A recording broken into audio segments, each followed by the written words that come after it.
नमस्कार दोस्तों, target with M के चैनल में मैं आप लोग का बहुत बहुत स्वागत करता हूं। दोस्तों, ये क्लास 12th भौतिक विज्ञान फिजिक्स चैप्टर 1 वैद्युत आवेश से संबंधित वीडियो है, जिसमें हम विद्युत आवेश के बारे में जो भी उस चैप्टर के क्वेश्चन होंगे, जो भी पॉइंट होगा उसको हम देखेंगे। दोस्तों, हम इस चैनल पे क्लास 12th भौतिक विज्ञान, रसायन विज्ञान और गणित का वीडियो दे रहे हैं। यदि आप लोग उन वीडियो को ना देखे हों तो प्लेलिस्ट में आकर के उन वीडियो को अवश्य देख लें। दोस्तों, एक चीज़ और कि यदि वीडियो पसंद आए तो चैनल को सब्सक्राइब करें, वीडियो को लाइक व शेयर करें। विद्युत आवेश की परिभाषा क्या है? विद्युत आवेश की परिभाषा को सर्वप्रथम थेल्स ने दिया और बताया कि जब कांच की छड़ को रेशम के कपड़े से रगड़ा जाता है, क्या कांच की छड़ को रेशम के कपड़े से रगड़ा जाता है तो कांच की छड़ रगड़न के बाद छोटे छोटे कणों, कागज़ के टुकड़े इत्यादि को चिपकाना प्रारंभ कर देता है। घर्षण प्रक्रिया रगड़ने के बाद पदार्थ सामान्य की तुलना में कुछ अलग व्यवहार, जब रगड़ते हैं तो पदार्थ जो रगड़ने से पहले व्यवहार करता था उसकी तुलना में कुछ अलग व्यवहार प्रदर्शित करता है, और पदार्थ के इस विशेष गुण को क्या कहते हैं? विद्युत आवेश कहते हैं। यही जब रगड़ने के बाद पदार्थ में के व्यवहार में जो परिवर्तन होता है उसी गुण को विद्युत आवेश कहा जाता है। विद्युत आवेश का मात्रक कूलाम होता है, इस चीज़ को ध्यान रखिएगा। विद्युत आवेश का जो मात्रक होता है दोस्तों, कूलाम होता है।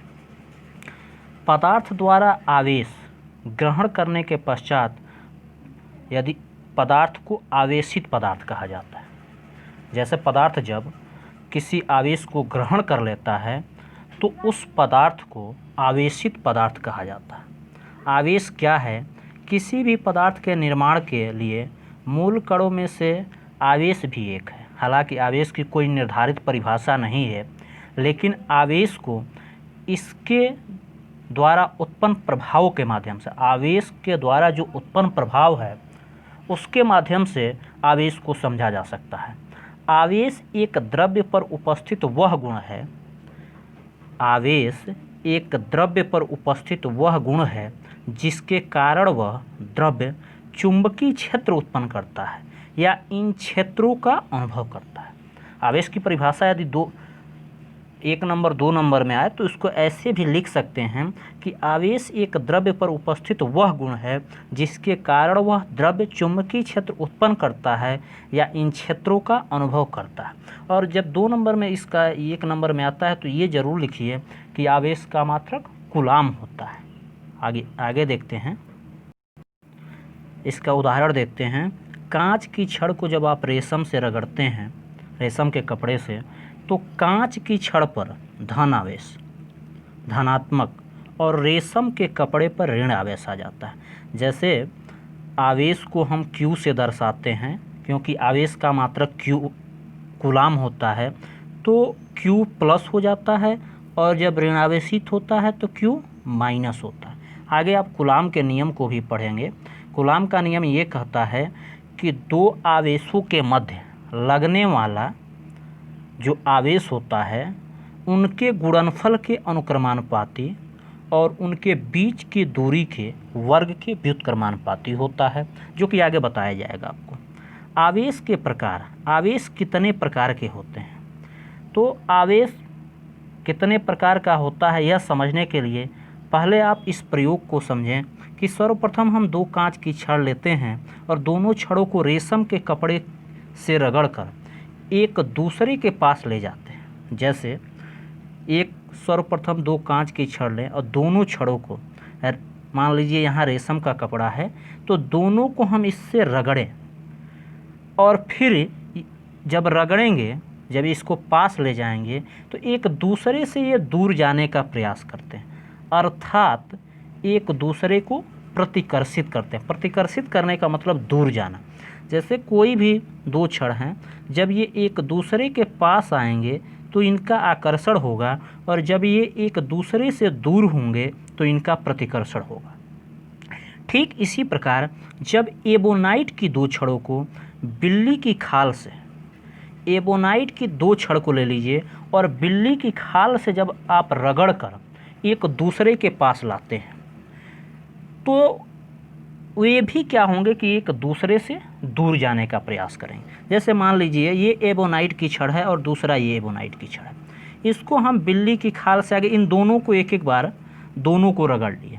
रगड़ने के बाद जब आप इन दोनों को एक दूसरे के पास ले जाएंगे तो ये एक दूसरे से दूर हटने का प्रयास करते हैं। इसका मतलब क्या होता है, ये पास नहीं आ रहे हैं, ये दूर हटने का प्रयास करते हैं, अर्थात ये प्रतिकर्षित होते हैं, आकर्षित नहीं होते हैं। चुंबक आप देखे होंगे, दो चुंबकों को जब आप एक दूसरे के पास ले जाते हैं तो वो एक दूसरे में चिपक जाते हैं, अर्थात आकर्षित होते हैं। आगे ये भी बताया जाएगा आपको कि चुंबक के कौन कौन से पोल हैं जो एक दूसरे को आकर्षण करते हैं या प्रतिकर्षित करते हैं। ये सब आगे जो भी चैप्टर होंगे उसमें बताया जाएगा। लेकिन जब कांच की छड़ को रेशम के कपड़े से रगड़कर तथा अन्य एबोनाइट की छड़ को बिल्ली की खाल से रगड़कर एक दूसरे के पास लाते हैं तो वे एक दूसरे के पास आने का प्रयास करते हैं। जैसे मान लीजिए ये कांच की छड़ है, इसको आप रेशम के कपड़े से रगड़ लेते हैं, और यहाँ ये एबोनाइट की छड़ है, इसको आप बिल्ली की खाल से रगड़ लेते हैं। तो ये दोनों को जब आप पास ले आएंगे तो ये एक दूसरे को आकर्षित करेंगे, न कि प्रतिकर्षित। लेकिन जब ये दोनों एक ही होंगे, दो एबोनाइट की छड़ हो या ये दो कांच की छड़ हो, इन दोनों को जब आप एक पास लाएंगे तो ये दोनों को क्या करेंगे, प्रतिकर्षित करेंगे। ठीक है, आगे देखते हैं। तो ये प्रयोग ये समझाने का प्रयास किया गया है कि जब कांच की दो छड़ हों और रेशम के कपड़ों से रगड़ा गया तो उन दोनों छड़ों पर समान प्रकृति, मान लीजिए प्लस क्यू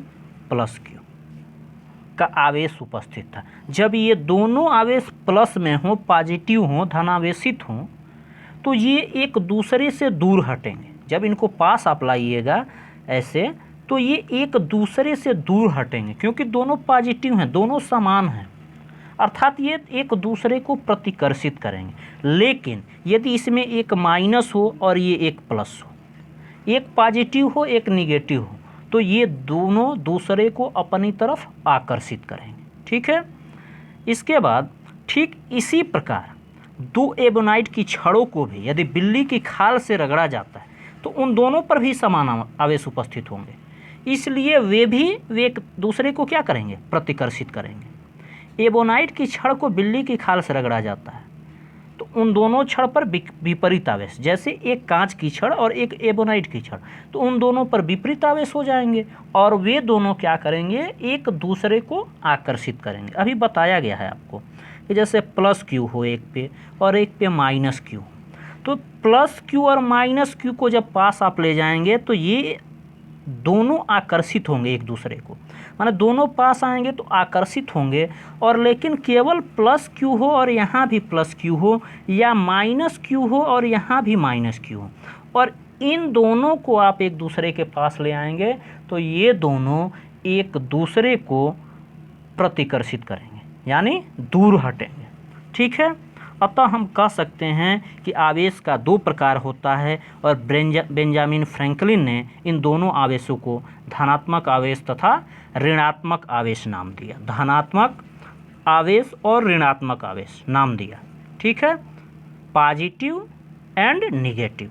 तो परिभाषा लिखते समय ये लिख सकते हैं 2 लाइन के लिए कि बेंजामिन फ्रैंकलिन ने इन दोनों आवेशों को धनात्मक आवेश तथा ऋणात्मक आवेश नाम दिया। प्रयोगों द्वारा फ्रैंकलिन ने जब कांच की छड़ को रेशम के कपड़े से रगड़ा तो इससे कांच की छड़ पर जो आवेश उत्पन्न हुआ वो धनात्मक आवेश यानी प्लस क्यू। लेकिन जब फ्रैंकलिन ने एबोनाइट की छड़ को बिल्ली के खाल से रगड़ा तो वहाँ कौन सा आवेश उत्पन्न हुआ, माइनस यानी ऋणावेशित। ठीक है, अतः हम कह सकते हैं कि धनात्मक आवेश एक दूसरे को प्रतिकर्षित करते हैं और ऋणात्मक आवेश एक दूसरे को प्रतिकर्षित करते हैं। लेकिन यदि धनात्मक ऋणात्मक की बात आए तो ये एक दूसरे को क्या करते हैं, आकर्षित करते हैं। ये बात आपको समझाया जा चुका है कि जब प्लस क्यू और प्लस दोनों समान हों तो ये प्रतिकर्षण करेंगे, यानी एक दूसरे से दूर हटेंगे। लेकिन यदि प्लस क्यू और माइनस क्यू हो तो ये एक दूसरे को आकर्षित करेंगे, यानी एक दूसरे के पास आएंगे। यदि यहाँ माइनस क्यू और ये भी माइनस क्यू हो तो ये भी एक दूसरे को क्या करेंगे, प्रतिकर्षित करेंगे।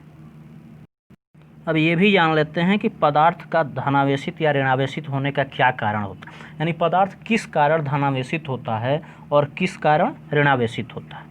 तो आप जानते हैं कि परमाणु नाभिक व इलेक्ट्रॉन से मिलकर बना होता है। परमाणु जो है ये नाभिक और इलेक्ट्रॉन से मिलकर बना होता है, और प्रत्येक द्रव्य जो है वो परमाणुओं से बना होता है, और परमाणु नाभिक प्लस इलेक्ट्रॉन से मिलकर बना होता है। नाभिक में इलेक्ट्रॉन उपस्थित होते हैं और परमाणु के नाभिक में प्रोटॉन प्लस न्यूट्रॉन होते हैं। प्रोटॉन प्लस न्यूट्रॉन होते हैं। प्रोटॉन धनावेशित होता है, न्यूट्रॉन उदासीन होता है, और इलेक्ट्रॉन जो होता है ये ऋणावेशित होता है। प्रोटॉन पॉजिटिव, इलेक्ट्रॉन नेगेटिव और न्यूट्रॉन न्यूट्रल यानी उदासीन। देखिए, प्रोटॉन धनावेशित, इलेक्ट्रॉन ऋणावेशित और न्यूट्रॉन उदासीन, और ये तीनों मिलकर एक नाभिक का निर्माण करते हैं। और उसी नाभिक, वह नाभिक जो है परमाणु में क्या होता है, उपस्थित होता है, या उस नाभिक से परमाणु बना होता है। सामान्य अवस्था में परमाणु में इलेक्ट्रॉन तथा प्रोटॉनों की संख्या जो है वो बराबर होती है, और ऋणावेश तथा धनावेश बराबर मात्रा में होते हैं, जिससे परमाणु या द्रव्य उदासीन अवस्था में होते हैं। यदि किसी प्रयोग द्वारा द्रव्य इलेक्ट्रॉन त्याग देता है तो उस पर पॉजिटिव की संख्या अधिक यानी प्रोटॉन की संख्या अधिक हो जाती है, और यदि इलेक्ट्रॉन ग्रहण कर लेता है तो उस पर ऋणावेश अधिक हो जाता है। जैसे मान लीजिए ये कोई द्रव्य है और ये कोई द्रव्य है। यदि ये एक प्रोटॉन इलेक्ट्रॉन त्यागता है, इसके पास 5 प्रोटॉन हैं और 5 इलेक्ट्रॉन हैं।